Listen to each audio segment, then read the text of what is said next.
Muy buenos días. La semana pasada vimos que Jesús se refiere al Espíritu Santo como el otro Paracletos. La palabra Paracletos la vas a ver traducida de distintas maneras. El Consolador, el Confortador, etcétera, según la versión que leas. Pero en griego la palabra es Paracletos.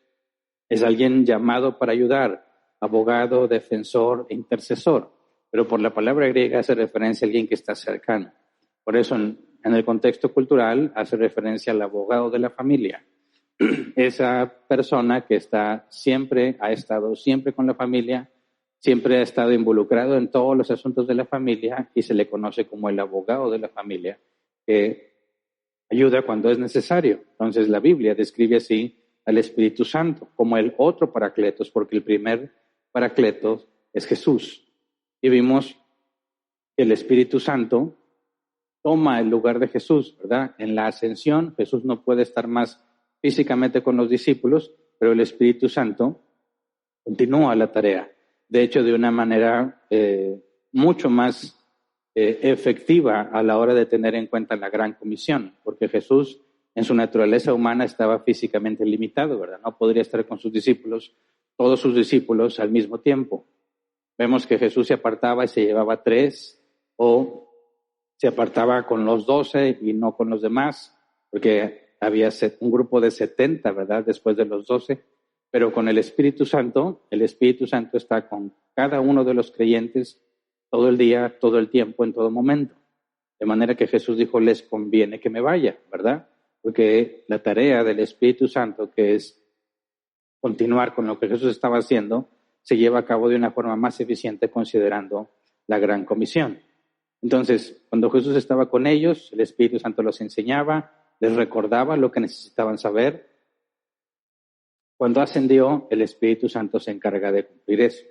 Por eso dijimos que el cristiano no debe tener miedo en el sentido de dejarse dominar por la emoción del miedo, porque nunca está solo. El mundo se angustia, sufre, porque no sabe qué hacer en el presente o tiene incertidumbre sobre lo que va a pasar. En el mundo sabe que ellos están solos, pero nosotros no. Y vimos el caso de Esteban, ¿verdad? Que en la hora más difícil de todo hombre, la hora de enfrentar la muerte y la forma en que Esteban iba a morir apedreado, vimos que estaba lleno del Espíritu Santo, lo que implica que el Espíritu Santo lo sostuvo en su naturaleza humana. Vio la gloria de Dios y a Jesús de pie a la diestra de Dios. Y dijimos el detalle, ¿verdad? Jesús está sentado a la diestra del Padre porque Dios le dio todo el juicio a él.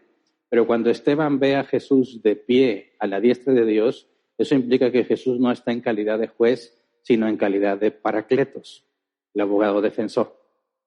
Así que Esteban, en su momento más difícil, es sostenido por el segundo Paracletos, el otro Paracletos en su carne humana, es defendido por el abogado. Jesús ante el Padre y ve la gloria de Dios, al Padre sentado en el trono. Entonces, no importa lo grave o lo difícil de la situación que podamos enfrentar, si Esteban hasta el último momento estuvo siendo auxiliado, ¿verdad? Sostenido por el primero y el segundo Paracletos para interceder a favor de él ante el Padre, nosotros entonces podemos estar seguros, ¿verdad? Fue lo que vimos la semana pasada. Y la semana pasada mencioné que hoy veríamos lo que Jesús dijo con respecto al Espíritu Santo, porque dijo que era el otro Paracletos, pero también dijo que era el Espíritu de verdad. Y ese es el nombre del tema, el Espíritu de verdad, y es lo que vamos a estudiar hoy. Nuestro objetivo es entender qué creemos respecto a eso y por qué lo creemos y qué aplicación práctica podemos deducir de ahí. Entonces, así como estamos, vamos a orar para empezar. Señor, te damos muchas gracias por tus misericordias. Gracias por el calor, gracias por el frío cuando hay frío, gracias por la escasez que permites de agua, de lo que sea, porque en todo nos enseñas que no dependemos de nosotros mismos, no dependemos de nuestros trabajos, no dependemos de nuestros negocios, sino que dependemos de ti. Ayúdanos a entender bien, Señor, cómo todas las cosas obran para nuestro bien, de manera que podamos vivir en paz, no sin problemas, Señor, sino aún en medio de los problemas. Ayúdanos para que lo que estamos estudiando acerca del Espíritu Santo pueda no solo quedarse en nuestras mentes, sino ser llevado a la práctica, Señor, para que podamos vivir confiados como tu palabra dice, para que podamos depositar todo temor, toda ansiedad en ti, Señor, porque tú nos sostienes, tú nos guardas, tú nos proteges, nos guías y nos enseñas. Te pedimos que nos guíes y nos enseñes en esta hora, en el nombre de Jesús. Amén. Bien, vamos a Juan 14, versículos 16 y 17. Es el versículo que vimos la semana pasada, pero ahí está la parte donde vamos a iniciar. Dice, y yo le pediré al Padre, y Él les dará otro consolador para que los acompañe siempre, el Espíritu de verdad, a quien el mundo no puede aceptar porque no lo ven y lo conocen. Pero ustedes sí lo conocen, porque vive con ustedes y estará en ustedes. El Espíritu de verdad. ¿Qué significa esto? ¿O cómo podemos empezar a escudriñar qué significa esto del Espíritu de verdad? Porque si has puesto atención y si has leído la palabra, incluso lo que hemos estudiado aquí, se le dan distintos nombres al Espíritu Santo, ¿verdad? El Espíritu, así a secas, el Espíritu de Dios o el Espíritu del Señor, o según la versión que leas, el Espíritu de Jehová. También se le llama el Espíritu Santo, el Espíritu Eterno, ahora el Espíritu de verdad. Diferentes nombres, ¿verdad? Todos estos nombres se refieren a una sola persona, la tercera persona de la Trinidad. Pero repasemos brevemente los distintos pasajes donde se atribuyen distintos nombres o calificativos al Espíritu Santo. Primero de Corintios 2:10. Dice, ahora bien, Dios nos ha revelado esto por medio de su Espíritu, pues el Espíritu lo examina todo, hasta las profundidades de Dios. Y ahí la tercera persona de la Trinidad es llamada el Espíritu, a secas, ¿verdad? Job 33:4, Reina Valera 60, por favor. Dice, el Espíritu de Dios me hizo y el soplo del Omnipotente me dio vida. Si lees la NBI de ese pasaje, dice el Espíritu del Señor. Entonces aquí agregan de quién es el Espíritu. No nada más el Espíritu, sino el Espíritu de Dios. Segunda de Samuel 23:2, también Reina Valera 60. Dice, el Espíritu de Jehová ha hablado por mí y su palabra ha estado en mi lengua. Hechos 5:3-4, Reina Valera 60. Y dijo Pedro, Ananías, ¿por qué llenó Satanás tu corazón para que mintieses al Espíritu Santo y sustrajeses del precio de la heredad? Y veamos un último ejemplo en Hebreos 9:14, Reina Valera 60. Dice, ¿cuánto más la sangre de Cristo, el cual mediante el Espíritu eterno se ofreció a sí mismo sin mancha a Dios, limpiará vuestras conciencias de obras muertas para que sirváis al Dios vivo? Entonces, ves las distintas maneras en que se refiere al Espíritu Santo. Y el común denominador de todas estas formas de referirse al Espíritu Santo es que se le llama Espíritu, ¿verdad? El Espíritu a secas, el Espíritu de Dios, el Espíritu de Jehová, el Espíritu del Señor, el Espíritu Santo, el Espíritu Eterno, el Espíritu de verdad, pero siempre Espíritu. Y en nuestro idioma hacemos una distinción poniéndole E mayúscula, ¿verdad? Cuando decimos el Espíritu con E mayúscula, estamos refiriéndonos a la tercera persona de la Trinidad. Pero de aquí surge una pregunta. ¿Por qué? ¿Por qué la tercera persona de la Trinidad es llamada el Espíritu? ¿Espíritu Santo o Espíritu de verdad? ¿Por qué? Es importante responder a esta pregunta porque algunos afirman que el Espíritu Santo es el Espíritu de Dios con E minúscula. Recuerda, hacemos distinción, Espíritu con E mayúscula, nos referimos al nombre de la tercera persona de la Trinidad, estamos hablando de Dios. Espíritu con E minúscula es algo creado, ya sea el espíritu humano, el espíritu maligno, etc. Entonces, algunos dicen que el Espíritu Santo es el Espíritu con E minúscula, el Espíritu de Dios. Y parece que estamos diciendo lo mismo, pero no estamos diciendo lo mismo. Parece que estamos de acuerdo cuando decimos es el Espíritu de Dios, pero ellos dicen Espíritu con E minúscula, de manera que cuando hablamos es imperceptible notar la diferencia. Porque si tú leyeras Espíritu con E minúscula, el Espíritu de Dios, tendrías que pensar, aquí hay algo extraño. O él no sabe de esa distinción que hacemos, o es intencional el no poner la E mayúscula. Porque la E minúscula en espíritu se refiere a algo creado. Entonces ellos dicen, si tú les preguntas, ¿quién es el Espíritu Santo? Te van a decir, es el Espíritu de Dios. Pero te lo explican de esta manera. Dice, así como nosotros tenemos espíritu, con E minúscula, Dios tiene espíritu, con E minúscula. Y por eso le llamamos el Espíritu de Dios. Dice, el Espíritu Santo, por lo tanto, no es una persona y tampoco es Dios, sino que es el Espíritu de Dios y es como una energía. Notemos que es muy importante entender que aunque usamos las mismas palabras, cuando decimos el Espíritu de Dios, no estamos diciendo lo mismo. ¿Verdad? Por eso aprovecho para decir, muchas personas de fuera, de otras ciudades, de otros países, han preguntado por iglesias bíblicas y me han comentado, y por medio de otros medios también, diciendo, hemos visitado iglesias que tienen una declaración de fe publicada y dice que creen esto y que creen lo otro, y cuando llegas no encuentras nada de lo que dicen que creen. No se parece nada en su declaración de fe. Dice una cosa, el predicador la contradice completamente en cada una de sus predicaciones. Afirman creer algo, aunque no lo practican. Y hay que tener mucho cuidado con esas cosas.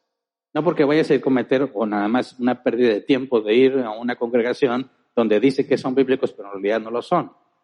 Digo, sí es una pérdida de tiempo cuando tú buscabas una iglesia bíblica. Pero lo más importante es poder entender qué es lo que se está enseñando, aunque usan las mismas palabras que nosotros. Puedes estar de acuerdo con alguien de que el Espíritu Santo es el Espíritu de Dios, pero hay que profundizar un poco más. ¿A qué te refieres con el Espíritu de Dios? Por eso les digo, yo lo he escuchado audiblemente de estas personas. Es el Espíritu de Dios, es una especie de energía que está en Dios, pero no es Dios. Y no es una persona, es como una energía viva, dicen.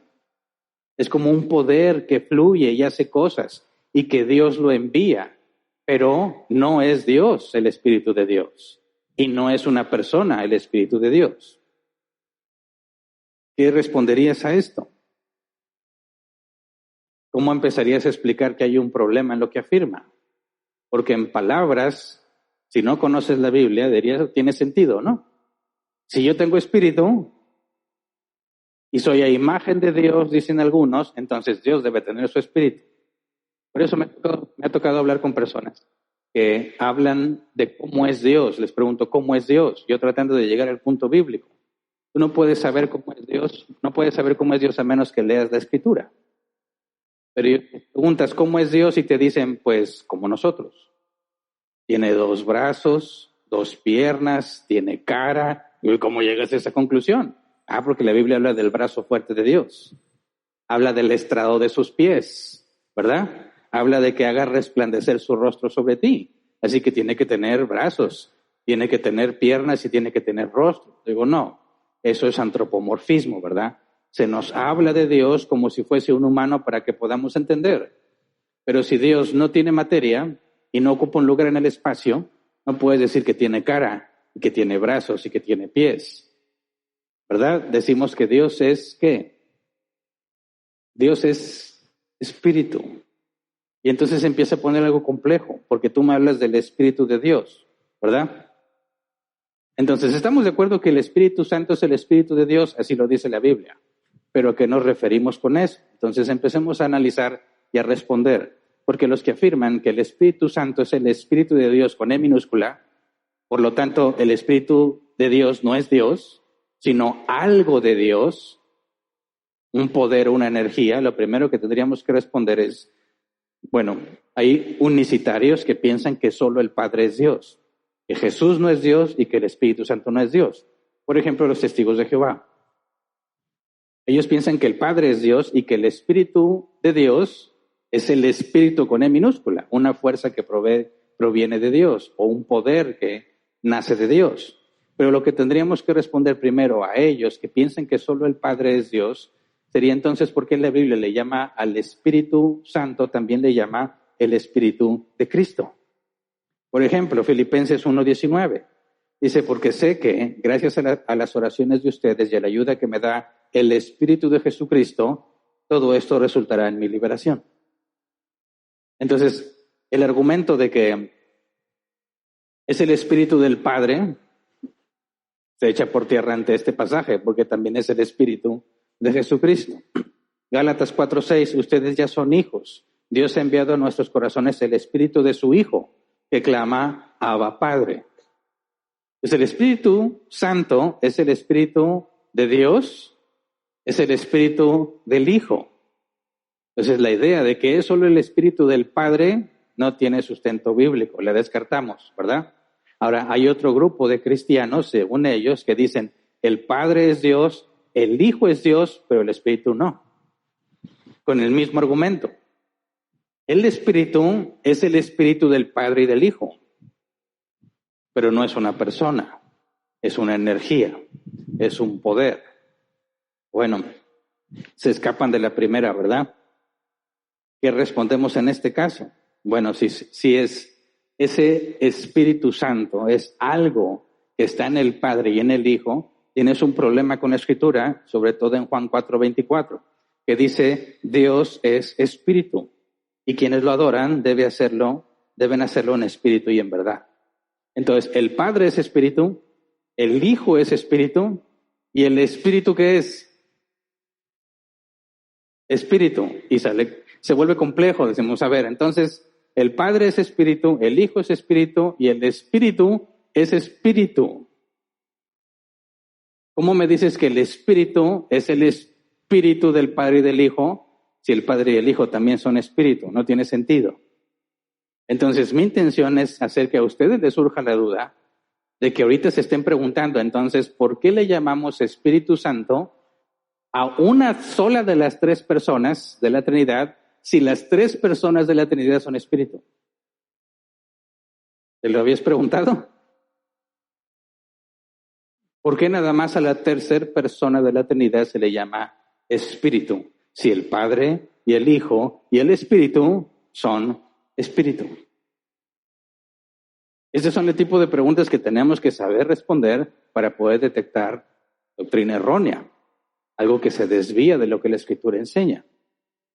Porque si tanto el Padre como el Hijo son espíritus y el Espíritu también, no nos referimos entonces al hecho de que Dios es Espíritu, nos estamos refiriendo a algo más. Y alguno podría decir, bueno, se llama el Espíritu Santo, porque si los tres son espíritus, el que es santo es Él. Eso también sería otro error.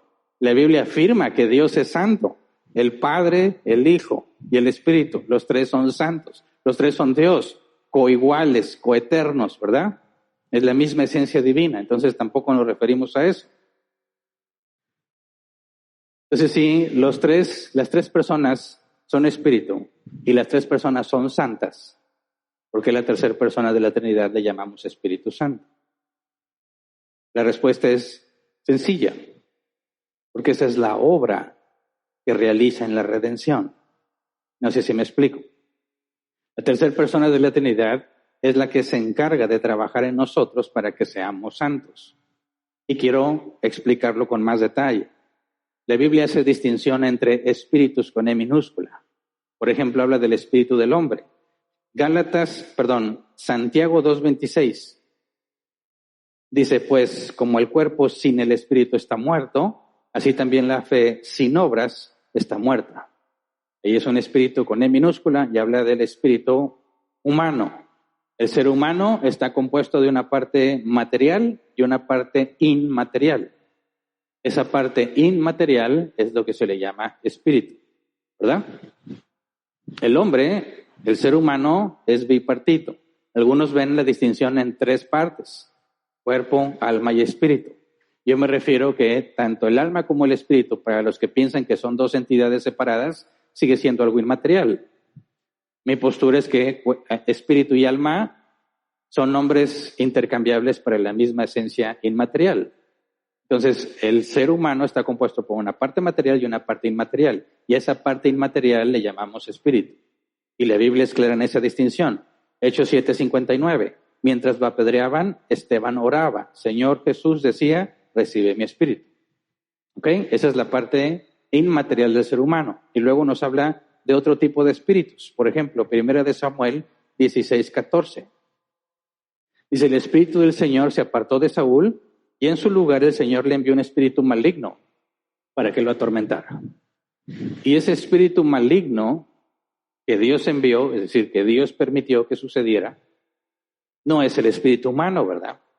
Es otro tipo de espíritu. La Biblia es clara de que existe el mal, de Satán, de los demonios. Y estos espíritus son espíritus demoníacos, ¿verdad? Espíritus malignos.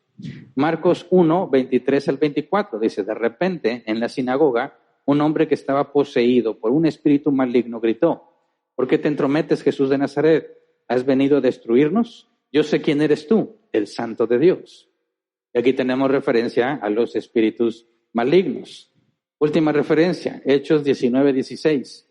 Dice, y abalanzándose sobre ellos, el hombre que tenía el espíritu maligno los dominó a todos. Los maltrató con tanta violencia que huyeron de la casa desnudos y heridos. Está hablando de algunos que no eran cristianos, escucharon que Pablo echaba fuera demonios en el nombre de Jesús y quisieron hacer lo mismo.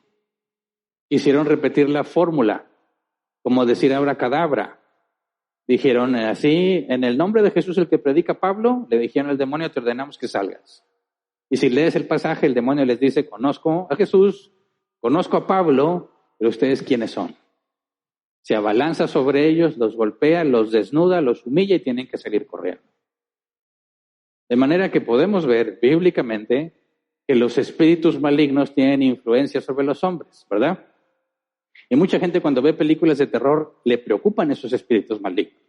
Nunca se acuerdan de ellos hasta que ven películas de terror. Y cuando sabes que eres cristiano, luego empiezan las preguntas. Hernán, ¿es cierto eso de los espíritus malignos y de los demonios? A mí me encanta ese tema, porque ellos no saben nada en lo absoluto, ¿verdad? Ellos piensan que están en una situación neutra y que los demonios andan allá con gente muy mala o con maldiciones o brujería. Entonces le digo, claro, la Biblia habla sobre los espíritus inmundos, según la versión que leas, malignos o demonios, y toman control de la gente. Les digo, sí, en la Biblia dicen que había un muchacho que lo tomaba un espíritu inmundo y lo arrojaba al fuego o lo arrojaba al agua con tal de matarlo. Había otro que era sordo y mudo, no por causas naturales, sino porque estaba endemoniado, y cuando Jesús expulsó el demonio, pudo escuchar y pudo hablar. Hay una mujer que vivió encorvada durante muchos años porque estaba endemoniada, y cuando Jesús la liberó, se enderezó. Y se quedan así como que, órale. Entonces lo que pasa en las películas puede pasar.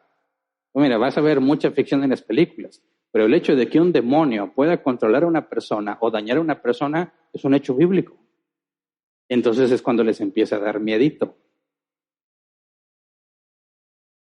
Les digo, pero yo no tengo de qué preocuparme, porque soy un hijo de Dios. Y la Biblia dice que no hay comunión con la luz y las tinieblas. Donde está el Espíritu de Dios no puede haber un demonio, pero con ustedes sí. ¿Cómo que con nosotros sí? Sí, la Biblia dice claramente que los que no son de Dios son de su padre el diablo y están sumisos a su voluntad. Dice, pero yo no soy satanista. No me refiero a eso. Me refiero a que el diablo y tú están de acuerdo y se extrañan. El diablo quiere todo lo opuesto a Dios. Y luego, ¿lo mismo todo el fin de semana o no? Y se ríen y piensan. Digo, cualquier persona puede estar endemoniada en este mismo momento si no es cristiano y no te darías cuenta. Tenemos el caso de Judas Iscariote. El mismo Satanás entró en él y no echó espuma por la boca, no fue aventado al suelo, ni al agua, ni al fuego. No tenía fuerza sobrehumana como el endemoniado gadareno. Lo que hizo fue vender a Jesús. Así que es mi postura personal. Les aclaro a ellos y les aclaro a ustedes. No hay ningún versículo en la Biblia que diga que todos los que no son cristianos están endemoniados. Pero yo digo que sí, porque ¿cuál sería la razón para objetar que no? Si son esclavos del pecado, sumisos a la voluntad de Satanás, y no puedes detectar a un demoniado teniendo fuerza sobrehumana o que eche espuma por la boca, pero por la palabra espíritu es neuma, viento, lo que mueve a las personas. Tú puedes ver que una persona es movida de su propia concupiscencia, pero también puede ser movida por espíritus inmundos. Fue lo que Jesús le dijo a los fariseos y a los saduceos y maestros de la ley. ustedes son de su padre el diablo, porque quieren hacer las mismas cosas que él. Entonces, cuando hablamos de los espíritus malignos, podemos decir bíblicamente que las personas pueden ser influenciadas por eso. Pueden ser motivadas por medio de los espíritus malignos. Entonces, el ser humano y su espíritu no son independientes o ajenos de lo que pasa alrededor, porque puede haber influencias de espíritus que los llevan a hacer cosas. No sé si se escuchan que se corta o nada más soy yo. ¿Me podrían ayudar con otro micro, por favor? ¿Está aquí? Sí. Ándale, un paso adelante.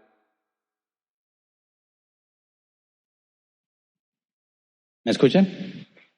Bien, gracias. Les decía entonces, si los espíritus pueden influenciar a las personas y tú ves que una persona está haciendo algo, tendrías que hacerte la pregunta, ¿qué mueve a esa persona? ¿Cuáles son sus motivaciones? Es claro que la Biblia dice que todo el que peca es culpable de su propio pecado, de manera que ningún espíritu inmundo, ni siquiera Satanás, te puede obligar a pecar. Santiago es muy claro en su carta, cada uno, movido, arrastrado por su propia concupiscencia, peca, ¿verdad? De manera que eres culpable. Tú decidiste pecar libremente. El demonio no tiene la culpa de tu pecado, pero sí te puede motivar, ¿verdad? Te echa porras o nada más te deja en paz para que hagas lo que tú quieras hacer. Por eso la Biblia afirma que los hijos de Dios son disciplinados. Porque cuando estás haciendo las cosas mal e insistes en hacer las cosas mal, Dios interviene en tu vida para disciplinarte. Pero Satanás no te va ni a echar tantito aire, porque estás haciendo lo que él quiere que hagas. Entonces hay algunos que piensan, pues tengo paz, todo va bien, ha de estar muy bien con Dios. ¿No es cierto? Tienes que examinar qué es lo que estás haciendo y por qué lo estás haciendo. Y es aquí donde se vuelve importante, porque si hay espíritus malignos que pueden influenciar a las personas, por ejemplo, dice 1 de Juan 4:1, Reina Valera 60, dice, amados, no creáis a todo espíritu, sino probados espíritus si son de Dios, porque muchos falsos profetas han salido por el mundo. Fíjate la advertencia, no creas a todo espíritu, pero esto no significa que los espíritus te van a estar diciendo cosas y tú tienes que saber si le crees o no le crees. Se refiere a la influencia que hacen en las personas y que las personas vienen y te dicen cosas, pero más bien eso que te están diciendo está siendo influenciado por espíritus malignos, de sus propios malos deseos y de la influencia de espíritus malignos, las personas pueden hacer las cosas. Dice, prueba todos los espíritus. ¿Por qué? Porque hay espíritus malignos. Entonces, cuando encontramos en la Escritura que hay espíritus que pueden influenciar la vida de los hombres, y nos dice la Escritura que el Espíritu Santo mora en cada creyente, ¿y qué hace en cada creyente? Lo enseña, ¿verdad? Lo guía, lo preserva, intercede por él cuando ora. Siempre está el Espíritu Santo con el creyente, en la vida de creyente, en todo lo que hace. Después, si Dios le permite, estudiaremos por qué se llama contristar al Espíritu Santo. Pero al tema de hoy, tú puedes estar siendo movido por el Espíritu Santo si eres un hijo de Dios, ¿verdad? Pero también puedes escuchar otro tipo de voces y seguir el consejo de esas voces y hacer lo que tú quieres. Eso es lo que se llama tentación, ¿verdad? Somos tentados por nuestros propios malos deseos, si no nos llamaría la atención. Pero siempre vas a escuchar este conflicto en tu mente, en cómo justificar eso que sabes que está mal para que lo hagas y no te sientas tan mal, o cómo buscar la salida y negarte a hacer eso que sabes que está mal. Siempre vas a tener ese conflicto en ti. Siempre vas a escuchar una voz que te dice, ándale, atrás no pasa nada. Es como si fuese tu propia voz, ¿verdad? Nadie te ve. Es más, quizás Dios te lo está mandando. Al mismo tiempo tú mismo, si conoces la Escritura, vas a saber, no, esto está mal, no debería de hacerlo, no es correcto, no es agradable a los ojos de Dios. Y tú vas a tener que tomar una decisión. Entonces, cuando vemos que hay influencia de espíritu sobre los hombres y que el Espíritu Santo también tiene influencia sobre los elegidos de Dios, necesitamos hacer una distinción. ¿Qué espíritu está moviendo a quién? Fíjate lo que dice el apóstol Pablo. Primera de Corintios 2:12. Nosotros no hemos recibido el espíritu del mundo, sino el espíritu que procede de Dios, para que entendamos lo que por su gracia Él nos ha concedido. Y aquí en este pasaje tú puedes ver que espíritu del mundo es con E minúscula y el espíritu con E mayúscula, el que procede de Dios. Así que es necesario hacer una distinción en la influencia de un espíritu sobre las personas. De ahí que se vuelve necesario hablar del Espíritu Santo. ¿Por qué Espíritu Santo? Porque es lo que está en el hombre, espíritu que lo mueve a la santidad, no un espíritu inmundo, ¿verdad? Llamamos que es el Espíritu de Dios, porque como dice el apóstol Pablo, es un espíritu que está en el hombre, algo inmaterial, pero proviene de Dios. Decimos que se llama el Espíritu Eterno, porque ese espíritu no es con E minúscula, no es algo creado. La eternidad es un atributo divino, algo que solo Dios puede tener. Solo Dios es eterno. ¿Por qué? Porque a Él no le afecta el tiempo. Lógicamente hablando, es antes del tiempo. Cuando dice el Espíritu Eterno, nos comunica, no está hablando de un espíritu que está en nosotros o un espíritu con E minúscula que está en Dios, sino es Dios porque es eterno. Y cuando decimos que estamos hablando, que se le llama el Espíritu Santo, hacemos referencia, fíjate, Salmo 51:11, Reina Valera 60, dice, no me eches de delante de ti y no quites de mí tu Santo Espíritu. ¿Qué es lo que está reconociendo el salmista? Si tú lees los salmos, el propio salmista dice, yo fui concebido en pecado, ¿verdad? Dice literalmente, en pecado me concibió mi madre. Si tú lees los salmos, él confiesa constantemente su tendencia natural al pecado, su tendencia a lo que está mal. Pero cuando hace algo bien, no se lo atribuye a sí mismo, sino ¿a quién? Al Espíritu de Dios. ¿A qué se refiere? A eso que está en él, que lo mueve a hacer lo correcto. Así como un espíritu inmundo puede influenciar a las personas para que hagan lo incorrecto, el Espíritu Santo es lo que mueve a las personas hacia la santidad. Porque eso es el trabajo del Espíritu Santo.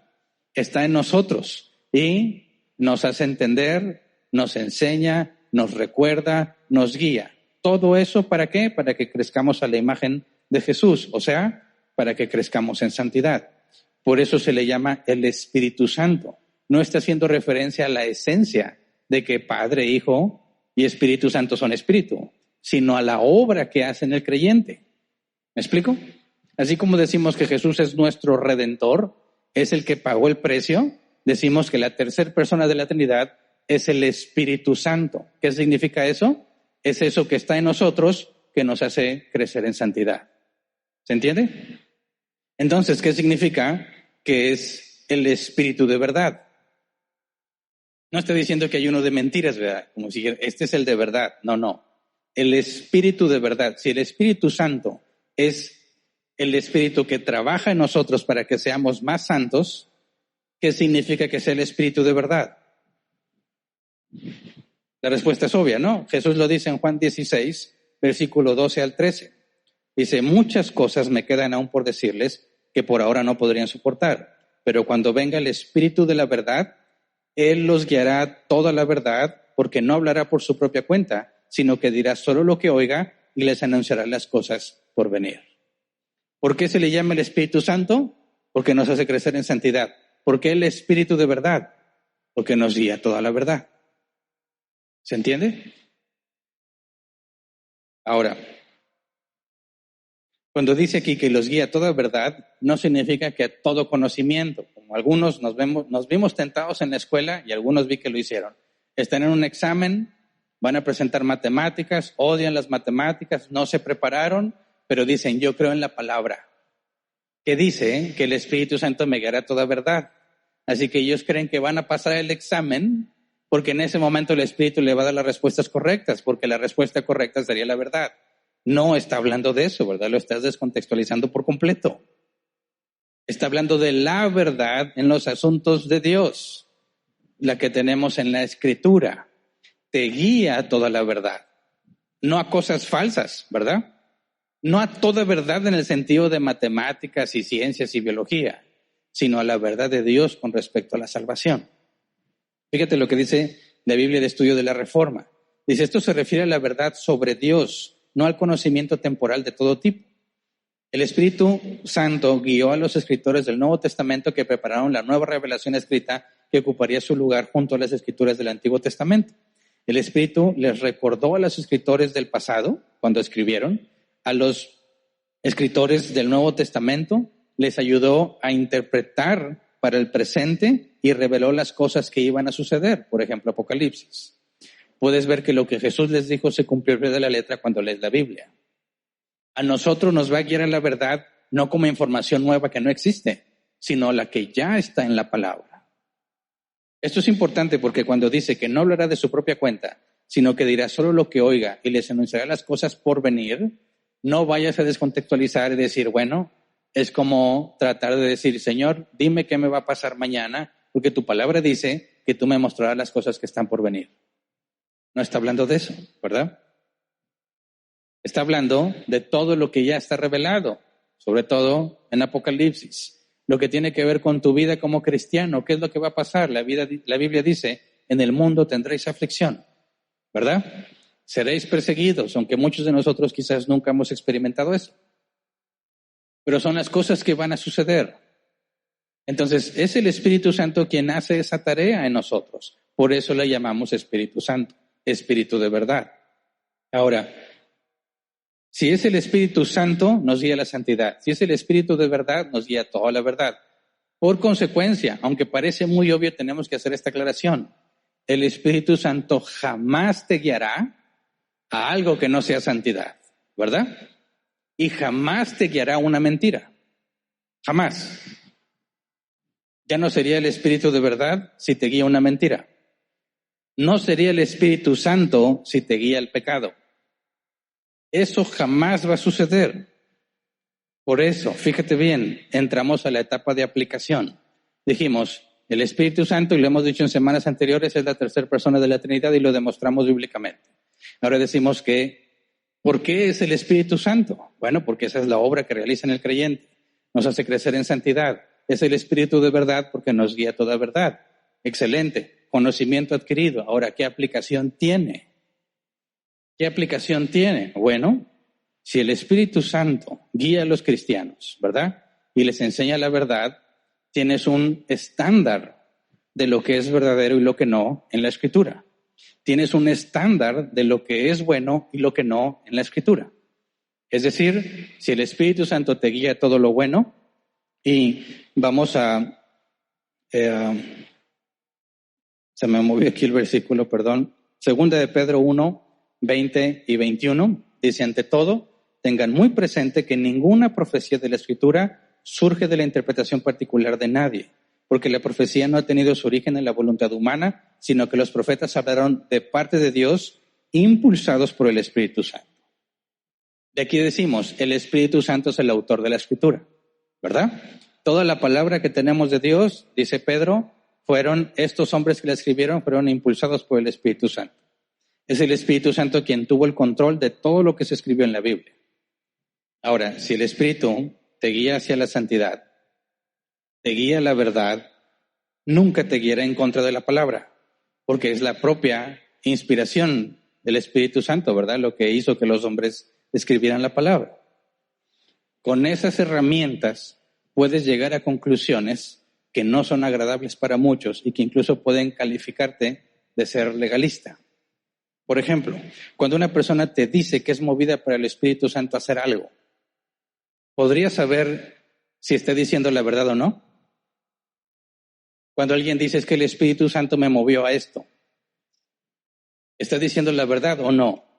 Bueno, si sabes que te guía a toda verdad, que el Espíritu Santo fue quien es el autor de la Escritura por medio de hombres humanos y es el que te lleva a la santidad, tienes ese estándar en la Escritura, ¿verdad?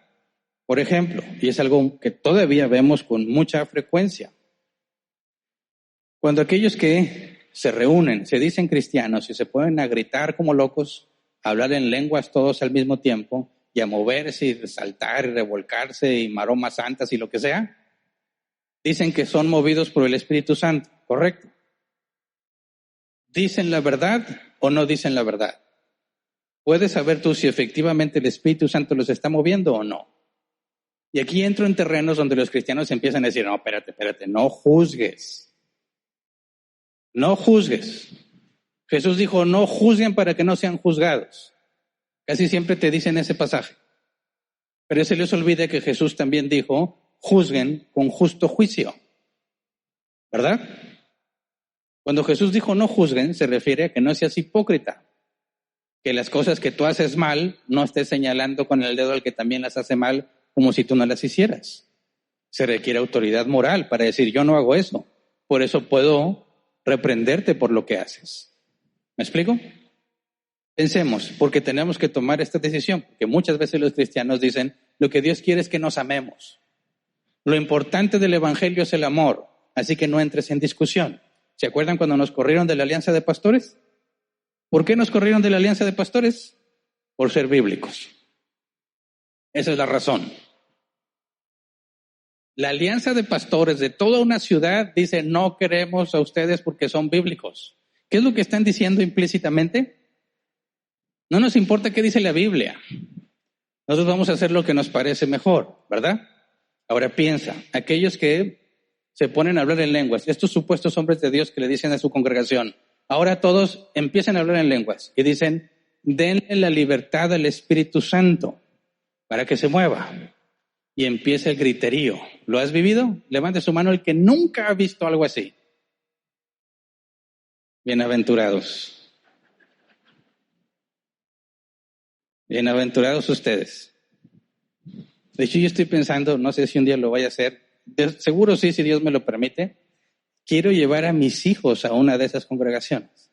Porque ellos siempre han crecido aquí con nosotros, ¿verdad? En esta congregación. No tienen un punto de comparación. O alguna vez ya los llevé a una misa católica y nos sentamos a escuchar. Digo, díganme qué piensan, qué les parece, qué entienden, hagan preguntas. Y salieron, ¿y por qué esto? ¿Y por qué lo otro? Y pues les estoy explicando por qué. No quiero que sean ajenos a eso. Un día los voy a llevar a una de estas iglesias para que vean todo lo que hacen. Porque a veces aquí yo lo estoy diciendo y la gente no me cree. Es verdad, es verdad. Y el punto es que te dicen, y me han dicho a mí, tú no eres nadie para juzgarlos. Yo no soy nadie, pero yo no juzgo según mi criterio, sino según lo que dice la palabra. Sobre todo porque leamos de nuevo, 1 de Juan 4:1, Reina Valera 60, amados, no creáis a todo espíritu, sino probad los espíritus si son de Dios, porque muchos falsos profetas han salido por el mundo. Y estos individuos aseguran que es el Espíritu Santo quien los lleva a hacer eso. Entonces, como cristiano tengo la obligación de poner a prueba eso, ¿correcto? ¿Cómo lo pongo a prueba? Tengo que saber si concuerda con la verdad, porque el Espíritu Santo te guía a la verdad, ¿correcto? Entonces vamos a la Escritura. 1 de Corintios 14, 26 al 33.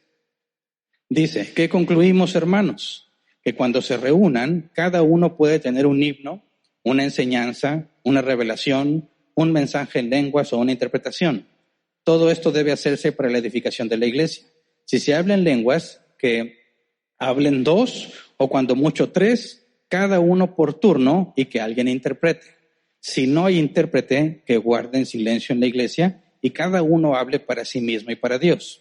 En cuanto a los profetas, que hablen 2 o 3 y que los demás examinen con cuidado lo dicho. Si alguien que está sentado recibe una revelación, el que está hablando se da la palabra.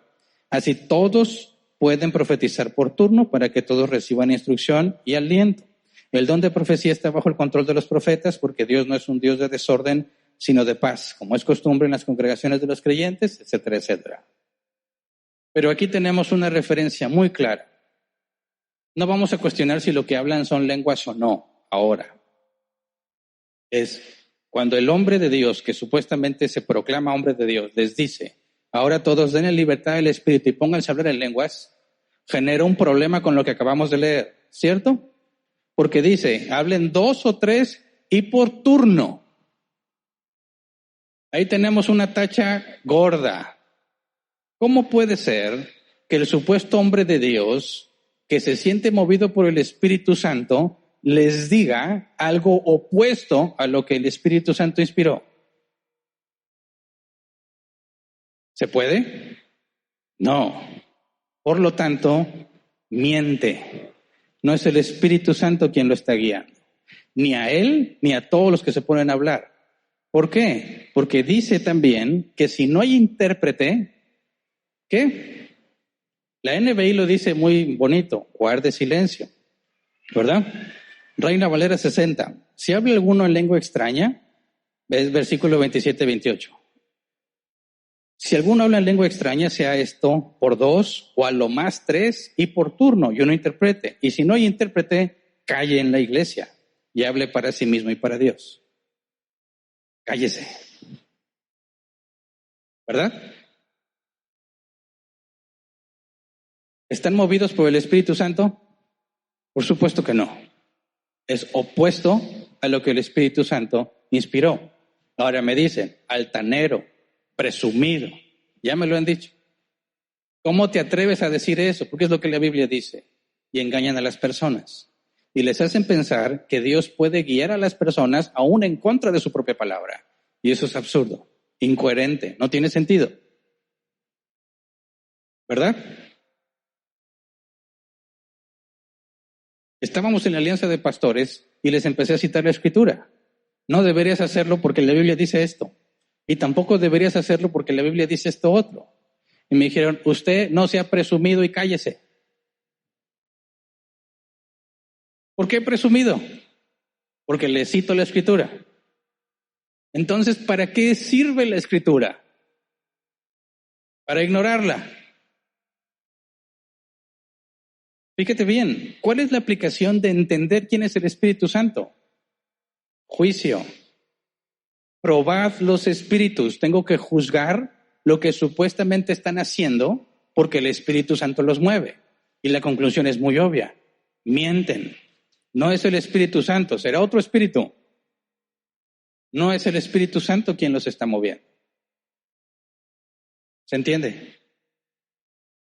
Ahora, y otra cosa, más para acá. No a los de allá. Aquí. Lo que sucede en cualquier congregación. Murmuración y chisme. Aún en la iglesia de Jerusalén, la iglesia primitiva, ¿verdad? Murmuración. En lo que se repartían las viudas, dijeron los extranjeros, los que estaban ahí de visita en el Pentecostés y se quedaron por lo que sucedió, porque Dios los regeneró, dijeron, oye, esto está muy mal. Yo no veo que le den las mismas cosas a las viudas de fuera que a las locales. A las viudas que viven aquí las tratan mejor que las que vienen de fuera. Y empezó a haber murmuración.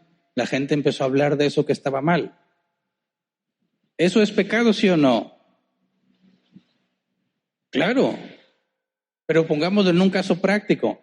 Sucede en todas partes y aquí también. Y hemos tenido que expulsar personas por eso. Que no se arrepienten de lo que hacen. Hemos tenido que lidiar y convocar a la asamblea aquí en Árbol Plantado para acabar con la murmuración, tal como hicieron los apóstoles cuando se les presentó el problema. Los chismes. ¿Qué es un chisme? Diccionario Oxford.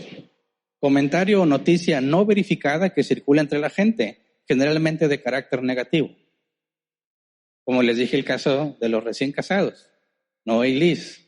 Dice, oye, llegaron juntos y bien bañados. Qué raro, a mí se me hace que andan en pecado. ¿Verdad? Eso es un chisme. Información no verificada, negativa, que empiezas a circular. ¿Verdad? Ahora, ¿por qué eso está mal?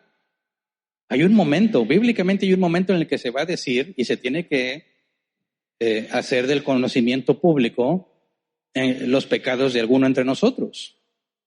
Sí hay un momento para eso, pero no es el primer paso para eso. Mateo 18, 15 al 17. Si tu hermano pega contra ti, ve a solas con él y has de ver su falta.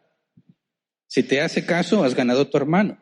Pero si no, lleva contigo 1 o 2 más para que todo asunto se resuelva mediante el testimonio de 2 o 3 testigos. Si se niega a hacerles caso a ellos, díselo a la iglesia. Si incluso la iglesia no le hace caso, trátalo como si fuese un incrédulo o un renegado. Dilo a la iglesia, ese es el momento en que hablas del pecado de alguien. Tienes que exhibirlo como recurso, un último recurso, para que se avergüence de su pecado. Pero no es lo primero que haces cuando tú sospechas que hizo algo indebido. A mí se me hace que Hernán anda en pecado. ¿No te has fijado? Oye, no, sí, mira esto y esto. A mí se me hace que sí. Ya decía yo, tarde o temprano iba a caer Hernán. Y ni saben lo que pasó, ni saben si tiene razón, y empieza a circular, y ya ha pasado. De su imaginación. Yo tengo que explicar, esto es lo que está pasando. Acabar con el chisme. No nada más decimos, mira esos locos que gritan y bailan. Aquí también tenemos muchos problemas de ese tipo. No gritamos y brincamos y hablamos en lenguas, pero sí hay murmuración y chisme. En lugar de ir con tu hermano y decirle a él, oye, yo veo esto que está pasando, no, se lo dices a alguien más. ¿Ya viste a fulanita? ¿Ya viste a fulanito? No, y algunos lo hacen espiritual. Te lo digo para que oremos por él. No seas chismoso, murmurador. Te engañas a ti mismo. La Biblia pone el camino clarísimo. No tienes por qué decirle nada a nadie si no fuiste a hablar primero con él. ¿Verdad? Para eso sirve entender quién es el Espíritu Santo. Porque tú mismo tienes que examinar tus propios deseos, tus propias motivaciones para saber quién te está guiando. Porque aunque no podemos estar endemoniados, porque es imposible, ya que el Espíritu Santo habita en nosotros, sí podemos ser influenciados. Y es lo más triste, viendo a un cristiano, a un hijo de Dios, influenciado por el demonio, influenciado por el mundo. ¿Cuántos cristianos tienen su mente llena del mundo, que piensan como el mundo y se quejan de las cosas de Dios, como si el mundo tuviera razón? Es absurdo y lo hacen. ¿Por qué? No entiendes quién es el Espíritu Santo. Tienes que entender que tú mismo, por muy cristiano que seas y mucho que sepas de la Biblia, estás expuesto a la influencia satánica. Y tienes que tú mismo poner a prueba tus propios deseos y motivaciones. ¿Por qué lo estás haciendo? ¿Por qué lo quieres hacer?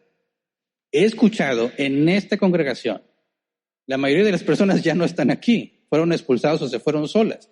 Pero he escuchado personas que dicen, el Espíritu Santo me confirmó que me debo divorciar de mi pareja. Aunque no tienen los requisitos bíblicos para un divorcio, están seguros que Dios ya les dijo que se tienen que divorciar. He escuchado personas que están seguros que Dios ya les confirmó que deben tener una relación con un incrédulo o con una incrédula, a pesar de que la Biblia lo prohíbe explícitamente. Y están convencidos de que Dios ya les dijo.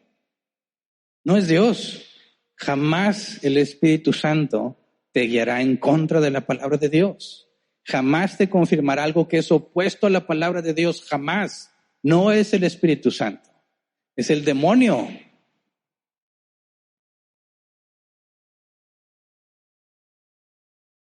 Hay muchos engaños muy sutiles. Como no estamos acostumbrados a pensar en términos bíblicos, pensamos que es una especie de magia lo que el Espíritu Santo va a hacer con nosotros. No, la santidad es sinergia. Tienes que estudiar, tienes que leer la Biblia. ¿Cómo vas a probar los espíritus si eres un ignorante de las Escrituras? ¿Cómo? No puedes. Por eso la Biblia afirma, 1 de Tesalonicenses 5:21, examinadlo todo. Reina Valera 60, examinadlo todo, retened lo bueno. Todo, en griego es todo. Examínalo todo. En otras palabras, júzgalo todo contra el estándar bíblico. No contra tu propia opinión, contra el estándar bíblico. ¿Qué dice la Biblia? Eso que quiero hacer, eso que quiero comprar, eso que deseo y me voy a esforzar por tener, ¿qué dice la Biblia al respecto? ¿Cuáles son los principios bíblicos que justifican lo que estás haciendo? ¿Se entiende? Por eso un cristiano, para que crezca en santidad, ¿qué tiene que hacer? Además de mortificarse y no cometer el pecado que sabe que es pecado, tiene que estudiar la Biblia. Si no, es un ignorante, incapaz de juzgar. No sabe qué es bueno y qué es malo. ¿Se entiende? Ahora, una aclaración. Cuando dice examinarlo todo, retener lo bueno, he escuchado a muchos cristianos que dicen, yo escucho un mensaje y todo lo que está mal dicho lo ignoro y me quedo con lo bueno. ¿Lo has escuchado? Te voy a poner un ejemplo práctico. Tienes un vaso lleno de agua y tiene una gota de veneno. ¿Te lo tomas? No. ¿Por qué? Porque esa gota de veneno infectó toda el agua del vaso, ¿verdad? Cuando tú escuchas un sermón, una predicación, un mensaje que está contaminado, no dices, bueno, me quedo con este pedacito, está mal interpretado todo. Lo desechas por completo, es basura. Retener lo bueno no es, esto sí me gustó y esto también, lo demás no sirve. No, como el vaso que tiene una gota de veneno, todo lo tiras. Pero cuando escuchas algo bueno, eso lo retienes. No está hablando de que escojas qué partes sí, qué partes no. Deshazte de lo que está contaminado, quédate con lo que es bueno. ¿Se entiende? He escuchado a muchos cristianos que les pregunto, ¿por qué estás allí escuchando ese mensaje si dices entender la Biblia? Ah, porque quito lo malo y me quedo con lo bueno. No es cierto, no se puede. Para que un buen versículo interpretado, para que un versículo sea bien interpretado, requiere mucho de su contexto. Cuando distorsionas algo, todo lo demás se está interpretando en base a esa distorsión. No sirve. Fíjate, tus decisiones van a estar influenciadas por lo que sabes de la palabra. Y si escuchas doctrina errónea, tus decisiones lo van a reflejar. Así de simple. Pero si no lees la Biblia, jamás te vas a dar cuenta que es errónea, ¿verdad? Entonces la Escritura dice, por medio del apóstol Pablo, que nosotros tenemos la mente de Cristo. ¿Qué significa eso? Es por medio del Espíritu Santo que podemos decir que tenemos la mente de Cristo. Pero eso implica que está siendo diligente en el estudio de la palabra de Dios. Vamos a leer 1 Corintios 2, versículo 10 al 16. Dice, ahora bien, Dios nos ha revelado esto por medio de su Espíritu, pues el Espíritu lo examina todo hasta las profundidades de Dios. En efecto, ¿quién conoce los pensamientos del ser humano sino su propio Espíritu que está en él? Asimismo, nadie conoce los pensamientos de Dios sino el Espíritu de Dios. Pausa. Este versículo lo usan aquellos que argumentan que el Espíritu es el Espíritu de Dios, ¿verdad? Pero aquí está la distinción Espíritu con E mayúscula. Y ya lo estudiamos. Está diciendo que así como el ser humano, su Espíritu conoce todos sus pensamientos. ¿Por qué? Porque en el alma, en la parte inmaterial es donde está nuestra conciencia y nuestra voluntad. Así el Espíritu Santo conoce perfectamente la mente de Dios, porque Él es Dios. Dios es infinito, ¿verdad? Para que conozcas su mente infinita, tú también tendrías que ser infinito. Es una afirmación de que el Espíritu Santo es Dios. Versículo 12. Nosotros no hemos recibido el Espíritu del mundo, sino el Espíritu que procede de Dios para que entendamos lo que por su gracia Él nos ha concedido. Esto es precisamente de lo que hablamos, no con las palabras que enseña la sabiduría humana, sino con las que enseña el Espíritu, de modo que expresamos verdades espirituales en términos espirituales. El que no tiene el Espíritu no acepta lo que procede del Espíritu de Dios, pues para él es locura. No puede entenderlo, porque hay que discernirlo espiritualmente. En cambio, el que es espiritual lo juzga todo. Fíjate bien, el que es espiritual lo juzga todo. Qué triste esos cristianos que les dicen a otros cristianos, no juzgues. Él dice, el que es espiritual lo juzga todo, aunque él mismo no esté sujeto al juicio de nadie, porque ¿quién ha conocido la mente del Señor para que pueda instruirlo? Nosotros, por nuestra parte, tenemos la mente de Cristo. ¿Qué significa esto? Si el Espíritu Santo conoce la mente del Señor, ¿verdad? Todo lo que está en la mente de Dios, y el Espíritu Santo está en nosotros y nos guía a la verdad, nosotros podemos decir que tenemos la mente de Cristo. ¿Por qué? Porque tenemos el Espíritu Santo, quien conoce la mente de Cristo. Eso aplica cada vez que somos bíblicos, cada vez que nuestro pensamiento está basado en la Biblia, cada vez que razonamos con principios bíblicos, estamos teniendo la mente de Cristo. Júzgalo todo. Todo. La palabra de Dios siempre es el estándar. Quiero hacer esto, ¿qué dice la Biblia? Esta persona me asegura que Dios dijo esto y que esto, ¿qué dice la Biblia? Quiero empezar este negocio, ¿por qué? ¿Cuál es tu motivación? ¿Cómo dice la Biblia que debe ser tu motivación? Le estás echando muchas ganas al trabajo, qué bien, pero ¿por qué? Porque quiero ser alguien en la vida, no es suficiente. Quiero ser respetado y quiero tener poder, estás en pecado. ¿Por qué? Porque eso es lo que dice la Biblia. Nuestro deseo es glorificar a Dios. Esa es la motivación que nos debe guiar en todo lo que hacemos. Glorificar a Dios. Si no es eso, estás en idolatría.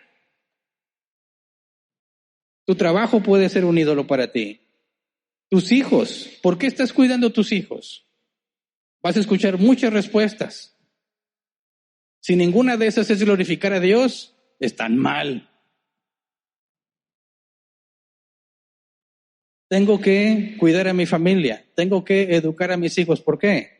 Hay muchas posibles respuestas. La más importante de todas, la única válida es, quiero glorificar a Dios. Le echo muchas ganas al trabajo porque quiero glorificar a Dios. Emprendo un negocio nuevo porque quiero glorificar a Dios. Pero no de palabra, ¿verdad? Porque si no, ese mismo trabajo y ese mismo negocio hace que nos apartemos de las cosas de Dios porque estamos muy ocupados en eso. ¿Ves que es un ídolo? Cuando eso que supuestamente quisiste empezar y buscaste la aprobación de Dios y pediste a Dios que te ayudara, eso mismo te separa de Dios, estuviste engañando todo el tiempo. En ningún momento Dios te guió a eso. Es un ídolo en tu corazón. ¿Se entiende?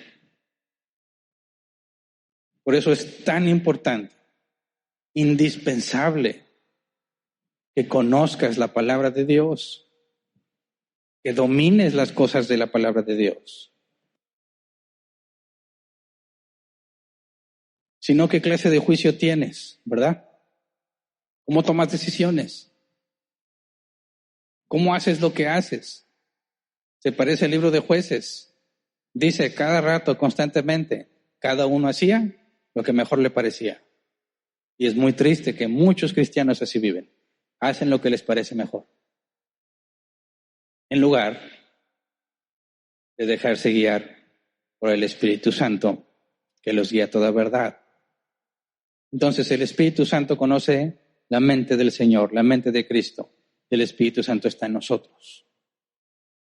Todo lo que tú estudias de la palabra, todo el esfuerzo que pongas en escudriñar, en avanzar, jamás vamos a acabar, pero tienes que avanzar de a poco. Entiende el concepto.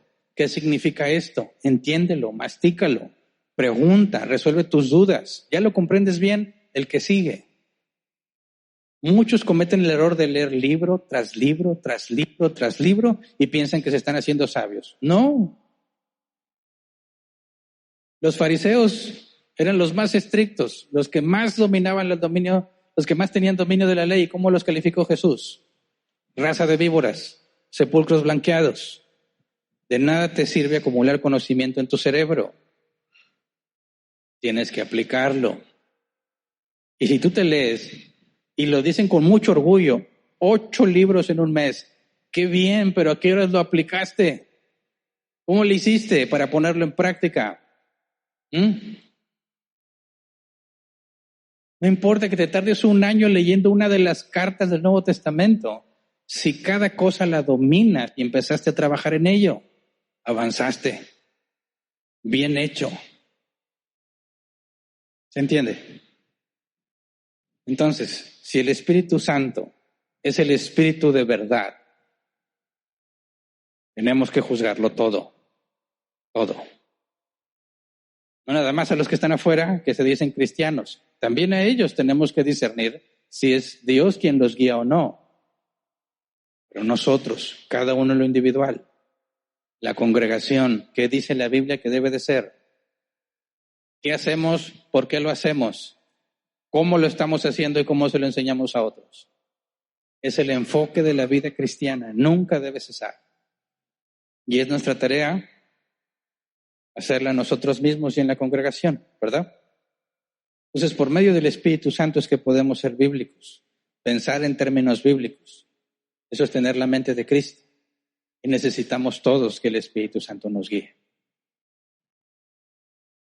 Todos. Va a ser muy sencillo juzgar a los de afuera. Es muy complicado juzgarnos aquí adentro. Pero eso es primero. Pedro afirma que Dios empieza por los suyos, por su casa. Examínate a ti mismo. Esa es la utilidad de entender quién es el Espíritu Santo. Eso es lo que hace que tu vida sea diferente si entiendes quién es el Espíritu Santo. Que tienes que poner en práctica todo eso. Y te aseguro que tu experiencia con Dios va a ser muy diferente. Así que vamos a ponernos de pie y vamos a orar.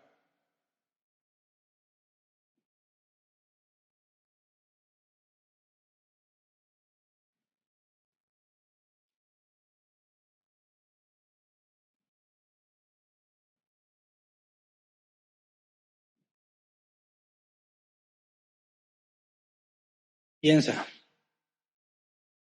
antes de hablar. Piensa antes de hacer. Piensa antes de decidir.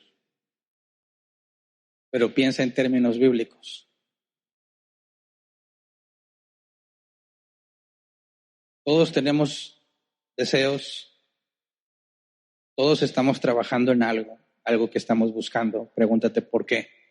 ¿Por qué lo buscas? Aún estar aquí en la iglesia puede ser un ídolo. Ananías y Zafira es la muestra. Dando dinero a la iglesia están haciendo las cosas mal. Aún aquí puedes pensar, yo quiero llegar a hacer esto porque quiero ser importante. Estás equivocado. Piensa por qué estás haciendo lo que estás haciendo y ponte a cuentas con Dios. Si hay algo que tú sabes que no es bíblico del todo, más vale que pongas un alto antes de que la disciplina de parte de Dios llegue a tu vida.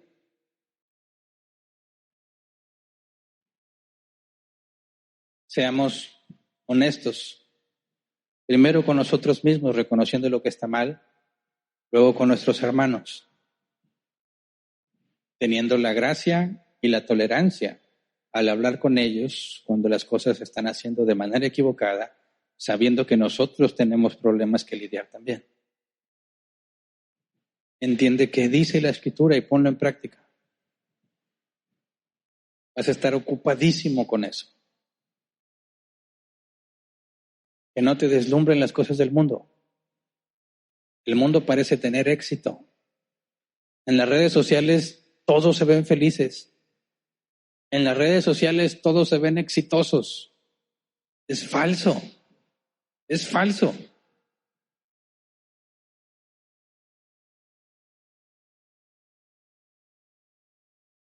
Somos llamados a ser soldados, ¿verdad? Dice la Escritura, soldados de Jesucristo. Y dice, el soldado no se mezcla, no se envuelve en los asuntos civiles. Tiene que haber una separación de las cosas del mundo. No que no le hables a los del mundo. Aquí, que dice la Escritura, ¿qué hace el mundo? Estoy en el mundo, pero Jesús rogó al Padre, no somos como el mundo. Que el mundo no entre aquí, no te entre en la mente y te haga pensar que estás perdiendo la vida, que no la estás disfrutando, que no estás viviendo todo tu potencial, porque estás perdiendo el tiempo en la vida cristiana. Eso es absurdo. En términos bíblicos, es locura. Glorifica a Dios con lo que haces. Aunque el mundo te llame loco, defiende la verdad de Dios. El mundo te dice eres un tonto porque no disfrutas.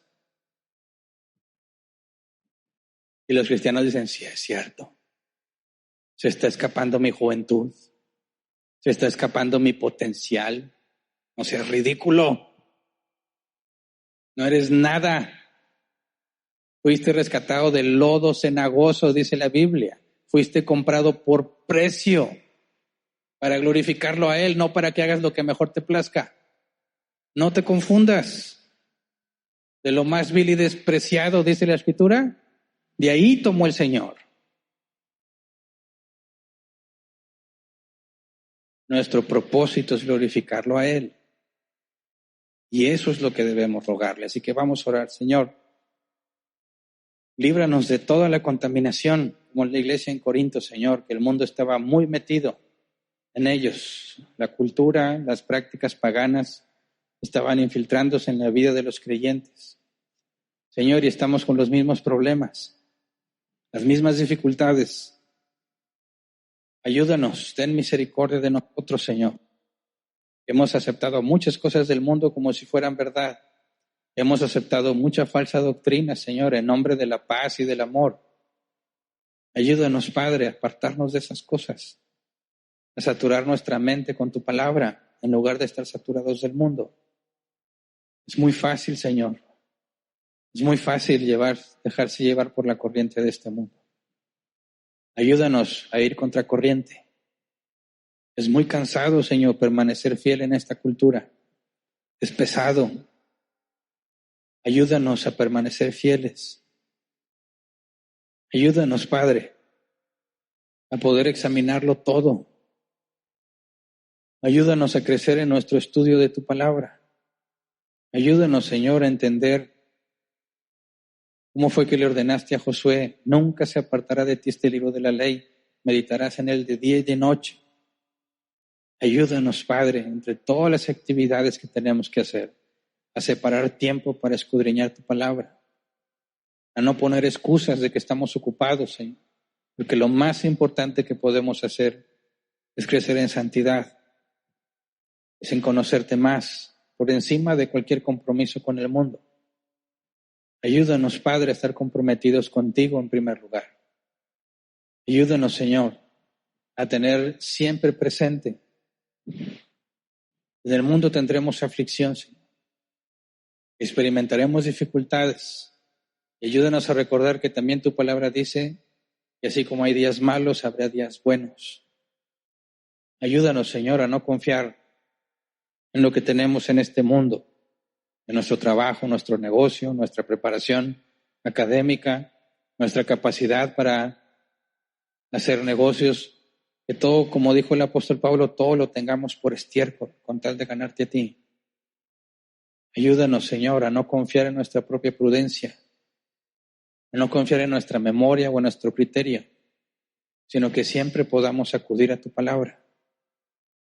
Ayúdanos, Padre, a no bajar la guardia, aceptando sin luchar, sin dificultad, lo que el mundo propone.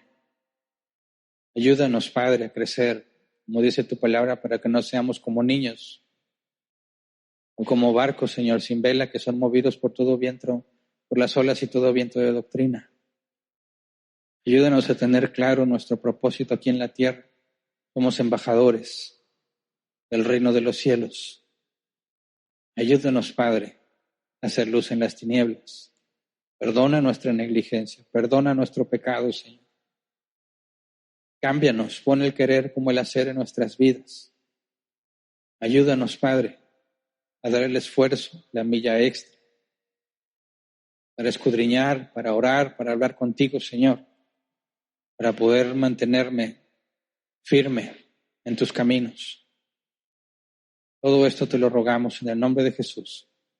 Amén. Pueden sentarse. Pasemos a la sección de preguntas, si es que las hay.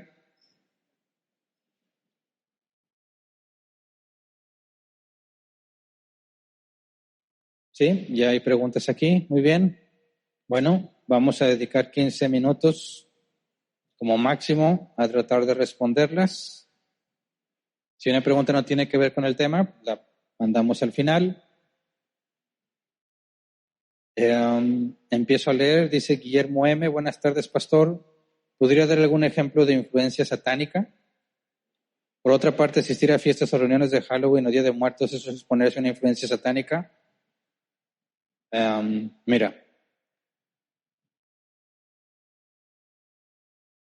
Déjame pensar cómo explicarlo. Los cristianos tienden mucho a pensar que lo relacionado a lo satánico es visible, ¿verdad? Halloween, Día de Muertos, ves monstruos, muertos, vampiros y dices, eso es del diablo. Y sí, los muertos no, los muertos es un proceso natural, no tiene nada que ver con el diablo. El problema no es eso. La Biblia dice que Satanás se disfraza como ángel de luz. El verdadero problema, la verdadera influencia satánica es cuando te resistes a hacer lo que la Escritura dice, aunque no veas monstruos y vampiros ni muertos.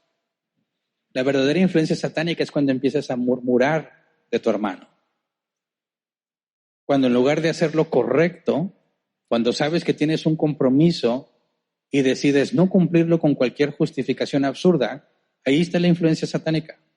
Cuando no dominas tu lengua cuando hablas. Cuando estás molesto y dices cosas que hieren, ahí está la influencia satánica. Está mucho más cerca de lo que crees. No están los monstruos, no están las películas de terror. Está ahí contigo en las decisiones que tomas. Cuando te enojas con tu esposa, con tu esposo y dices cosas hirientes, ahí está la influencia satánica. Cuando te pones a ver cosas que no deberías de ver, ahí está la influencia satánica. Es tan cotidiana la influencia satánica en nosotros que pensamos que tiene que estar con los monstruos o con algo feo. No, muchas personas disfrazan sus deseos concupiscientes, sus lascivias, sus lujurias, las disfrazan de algo espiritual, diciendo que Dios los guía, diciendo que Dios les dio permiso. No te preocupes por los vampiros o los hombres lobo. Preocúpate en tu corazón. Eso fue lo que dijo Jesús. Nada de lo que está afuera contamina al hombre, fue lo que él dijo, sino lo que sale de él. No te va a pasar nada si por alguna razón hay un hombre lobo a un lado tuyo en Halloween. No te va a pasar absolutamente nada. El problema está lo que tu corazón genera. Esos pensamientos, esos deseos, esos placeres que te permites, ahí está la influencia satánica. Es ahí donde debes de poner toda tu atención. Siguiente, Manuel Valdés dice, ¿qué pasa cuando alguno dice que el Espíritu Santo les reveló algo de otra persona sin conocerle y resulta ser verdad? ¿Es adivinación? Tal vez. Sería algo complicado deducirlo. Necesitarías mucha más información. Por ejemplo, sí tenemos evidencia bíblica de personas adivinando cosas. Por ejemplo, Pablo, la muchacha que adivinaba o leía la mano, ella empezó a decir en la calle, estos dos son hijos del Dios Altísimo, Pablo y Bernabé. Pablo se molestó y reprendió el espíritu inmundo y la muchacha se quedó sin la capacidad de leer la mano o adivinar el futuro. Prueba de que era algo satánico. ¿Cuál es la explicación lógica coherente? ¿Cómo puede alguien saber algo de otra persona que no conoce? No puede saberlo a menos que alguien se lo diga, ¿verdad? Y si un endemoniado tiene información es porque el demonio tiene acceso a esa información, ¿verdad? Entonces el demonio tiene libertad para moverse. Este es el reino del príncipe de las tinieblas. Ya hay un nuevo rey, pero no ha venido a tomar el reino, ¿verdad? Y la información se comparte. No, bíblicamente no hay ningún milagro en que alguien diga algo de una persona que no conoce, porque los demonios mueven información, no hay ningún problema. Dicen algunos, no, es que un niño dice que en otra vida y dijo lugares y sucesos. Pues un demonio fácilmente puede saber eso, ¿verdad? Entonces, cuando alguien dice, el Señor me dijo y tal y tal y tal, y revela cosas de otra persona, bien puede ser un demonio, bien puede ser que la estoqueó en Facebook, que también eso pasa, y luego lo espiritualizan. El Señor me dice que andas en malos pasos porque vieron la foto y había una cerveza.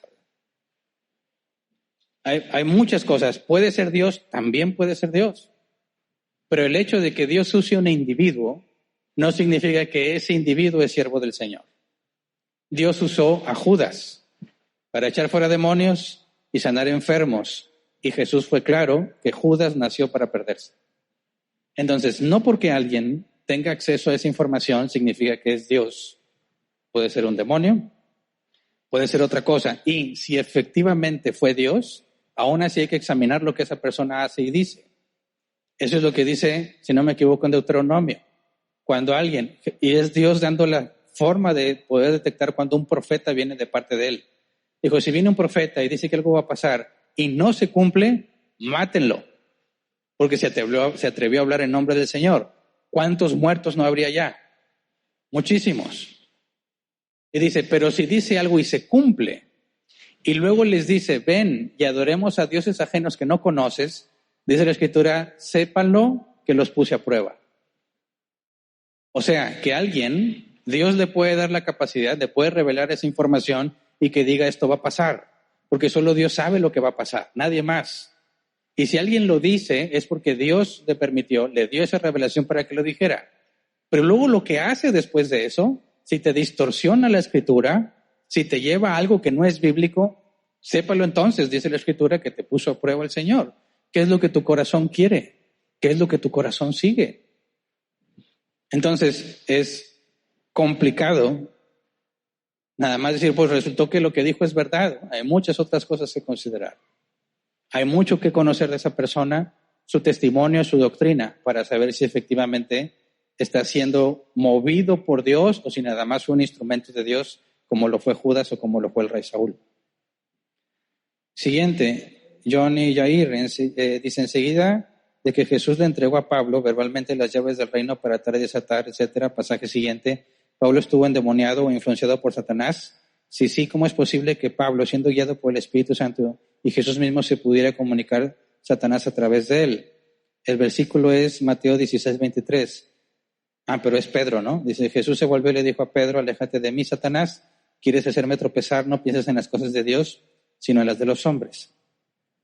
No es posible que esté endemoniado porque Jesús mismo dijo de Pedro que la revelación de saber quién era, que Jesús era el Hijo de Dios, no te lo reveló carne ni sangre, ¿verdad? Jesús los escogió a ellos. Pero eso no significa, como a todo cristiano que tiene el Espíritu Santo, es imposible que esté endemoniado, porque la propia Escritura afirma que no hay comunión entre Dios y los demonios, ¿verdad? Pero eso no significa que pueda ser influenciado o usado por Satanás para cumplir lo que se te proponga cumplir. Entendemos que Pedro quería librar a Jesús de la muerte, ¿verdad? No quería que Jesús padeciera. Y le propone alternativas. Satanás eso fue lo que hizo, ¿verdad? Líbrate de lo que te va a pasar. Cuando Pedro trata de aconsejarlo de que eso no le debe de pasar, reconoce la influencia satánica, ¿verdad? Pero en ninguna manera se puede deducir que Pedro estaba endemoniado porque Jesús deja en claro que ellos son de él. En la oración sacerdotal, Juan 17, Jesús deja muy claro, eran tuyos y me los diste, y ninguno se perdió, sino aquel que nació para perderse, o sea, Judas. De manera que los otros 11 eran nacidos de nuevo. Por eso podemos tener la certeza de que Pedro no estuvo endemoniado, pero sí fue usado por Satanás. Y lo mismo, no te asustes de Pedro, lo mismo te pasa a ti y a todos nosotros. Cada vez que pecas, ¿qué decisión tomaste? Desobedecer a Dios y hacer lo que tú quieres. Y cuando tuviste tentación, ahí está la influencia satánica, y le hiciste más caso a Satanás que al Espíritu Santo. Así que no lo veas como algo allá lejos que le pasa a la gente. Le pasa a cada cristiano cuando peca. Siguiente, David Jiménez. Buen día, hermano, Dios lo bendiga. Gracias. Alguna vez se me enseñó que al ser creados a imagen y semejanza de Dios nos dio 3 partes, alma, cuerpo y espíritu, siendo su equivalente en el mismo orden, Dios Padre, Dios Hijo y Dios Espíritu Santo. ¿Esto está equivocado? Gracias. Mira, los cristianos se dividen en esas 2 posturas cuando hablamos de la naturaleza humana. Yo antes solía pensar y defender la idea de que somos tripartitos, pero por medio de la Escritura cambié de opinión, porque no encuentro la distinción entre espíritu y alma. Cuando tú tratas bíblicamente de definir qué es el espíritu y qué es el alma, te vas a dar cuenta que no se puede, porque a veces le llama almas, a veces les llama espíritus. No hay forma bíblica de poder hacer distinción entre alma y espíritu. Por eso decidí cambiar mi postura.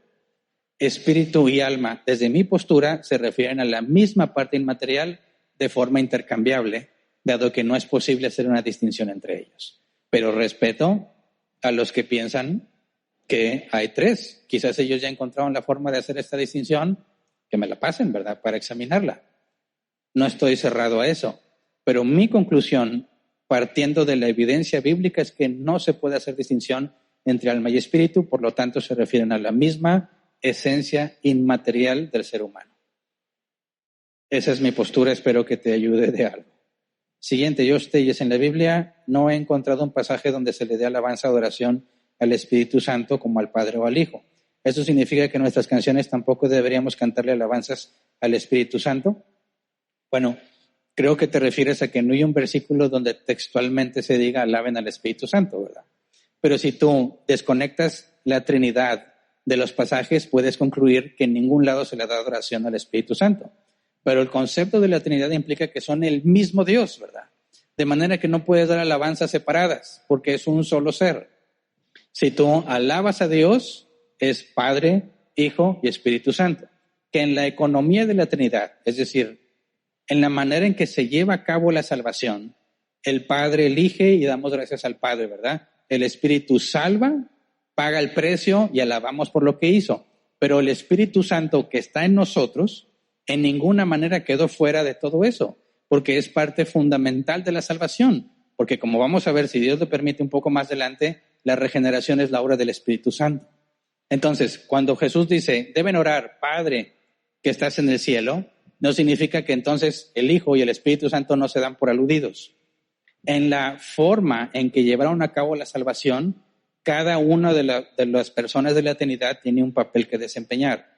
Pero en ninguna manera son tres entes a los que puedes alabar por separado. Es un mismo Dios. Por eso yo no veo ningún conflicto en que se diga que la honra sea al Padre o al Hijo y se omita el Espíritu Santo, porque es el mismo Dios, pero está hablando en términos de la salvación. Es por medio del Espíritu Santo que tú puedes alabar al Padre, que si no tuvieras al Espíritu Santo serías enemigo de Dios, ¿verdad? Es imposible alabar a Dios, Padre o Hijo, si no lo haces por medio del Espíritu Santo. No serías aceptado. Entonces yo no veo ningún conflicto, porque en la economía de la Trinidad cada uno desempeña un rol diferente, pero son el mismo Dios. Y alabar al Padre es lo mismo que alabar al Hijo o al Espíritu Santo. Siguiente, Miriam Alonso, cuando Jesús le dijo a Pedro, aparte de mí, Satanás, es porque estaba endemoniado ya que uno había recibido el Espíritu Santo. Bueno, ya lo aclaré, ¿verdad? No se puede hacer la confesión que hizo Pedro si no fuera por el Espíritu Santo. Lo que sucedió en el Pentecostés no es que no lo tuvieran, sino que recibieron lo que en griego se llama dunamis, capacidad para hacer. No que no tuvieran el Espíritu Santo en ellos, porque el propio Jesús le dijo en la última cena, el Espíritu Santo está con ustedes y estará en ustedes. De manera que no hay forma de concluir que no eran nacidos de nuevo. Ya eran nacidos de nuevo, pero en el Pentecostés recibieron poder de lo alto. Siguiente, el nombre es Deo Josa, no sé quién sea, dice, ir al tipo de fiestas o reuniones antes mencionadas no es contaminarse, como Dios ha dicho, que podemos ser influenciados, y desde el Antiguo Testamento señala no unirse con otros pueblos por sus prácticas e ideas que llevan a alejarse de Dios, y en el Nuevo Testamento sería no unirse con yugo desigual. En el tema obvio de esas prácticas no son para glorificar a Dios. Bueno, cuidado con mezclar la ley del Antiguo Testamento con el Nuevo Testamento. En esencia, Dios es el mismo, y los mandamientos en cuanto a su carácter, no mates, no des falso testimonio, eso permanece porque están basados en el carácter de Dios. Pero con respecto a que no te unas o no te juntes, no te mezcles con las naciones, eso es imposible a la luz de la Gran Comisión, porque el mandato es ir a todas las naciones, ¿verdad? No puedes mantenerte alejado de las naciones porque el mandato es ir a todas las naciones. Jesús mismo en la oración sacerdotal dijo, Padre, no te pido que los quites del mundo, sino que los guardes del maligno. Dime cómo puedes ser luz en las tinieblas si te la pasas guardado en una congregación y no te juntas con nadie que sea del mundo. Es imposible que seas luz en las tinieblas. ¿Cómo vas a llevar el evangelio a toda criatura si no te juntas o te mezclas con los que no son cristianos? Sería imposible evangelizar. Así que hay que hacer una clara distinción. En ningún momento estamos como cristianos llamados a no tener comunión con nadie del mundo, porque sería imposible cumplir con las cosas que acabo de mencionar. Judas en su carta lo dice muy claro. Dice que a todo el que puedas salvar, sálvalo, haz todo lo que puedes hacer, pero ten cuidado, ni siquiera, como dice, ten por inmundo aún la ropa que usa. Jesús estuvo en lugares que eran moralmente inaceptables para alguien considerado un maestro. entró a casa de pecadores, comió con publicanos, estaba rodeado de prostitutas y lo criticaron mucho por eso. Sin embargo, la Biblia afirma que Jesús nunca pecó, ¿verdad? Y puedes ver varios ejemplos en la Escritura como Jesús, cuando le invitaban a una fiesta, no tenía ningún problema en arruinar la fiesta por completo, ¿verdad? Cuando vio que se sientan a la mesa y vio que los fariseos buscaban los lugares de mayor honor, y ahí públicamente dijo, no sean hipócritas como ellos que buscan los mejores lugares en las fiestas. ¿Cómo siguió la fiesta después de eso? ¿Te lo puedes imaginar? Muy incómodo, todo tuvo que haber estado muy incómodo. Eres moralmente o políticamente incorrecto lo que Jesús hizo. Así que el asunto no es dónde estás, sino qué haces ahí donde estás. Ahora, también quiero aclarar, porque algunos toman estas palabras y se van al extremo y dicen que van a evangelizar a prostíbulos. Entonces, no, tampoco, ¿verdad? Te estás desviando por completo. No tienes nada que hacer metido en un prostíbulo, supuestamente evangelizando. Espera que salgan del prostíbulo y evangelízalos, ¿verdad? Otra cosa, sí, muchachos, porque también lo distorsionan.